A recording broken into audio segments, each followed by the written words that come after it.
Hey, so somebody asked me the other day about the idea of being naturally talented, and it always raises a little bit of resistance from me, and makes me ask the question: trained or talented? Because a lot of the writers that we consider to be naturally talented are writers who have just had the benefit of a lot of training. And that might be more resources spent on training, that might be coming from a writing background or a writing family, or more access to horses. And I don't know that necessarily one happens without the other. My very glib answer when I see somebody going down that rabbit hole tends to be, well, I'd be a really good pilot if I could fly a plane.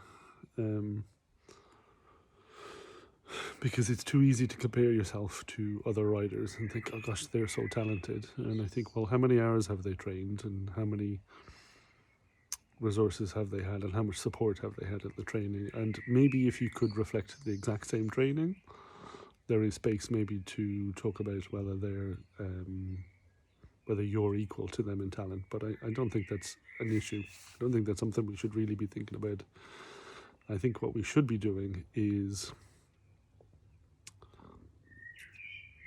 if you wanted, is to look at that rider and see what have they done in their training that you could emulate, that you could admire and maybe use in your own training. That makes much more sense to me. So I would forget about this idea of naturally talented. Maybe consider the idea that someone has an aptitude for a particular learning style, because we do have a very particular learning style in equestrianism, which has allowed them to access the training sooner. I had a young rider who was getting very frustrated with the riding, and said that she wanted to be talented, like one of the other riders she sees at competitions.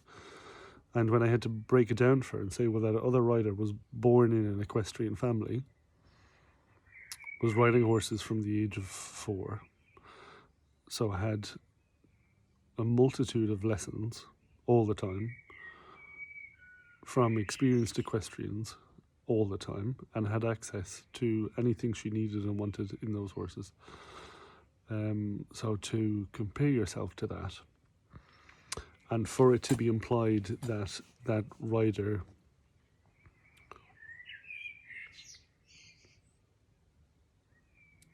had talent without that support and without that training, is a myth.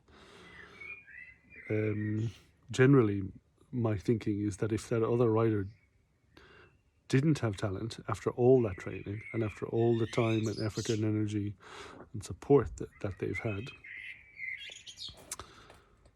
if they weren't able to do it, not talent, if they weren't able to do it, I would be really a little bit horrified. So let's not think about talent, let's think about training, and let's find a way into the training and forget about this natural talent rubbish.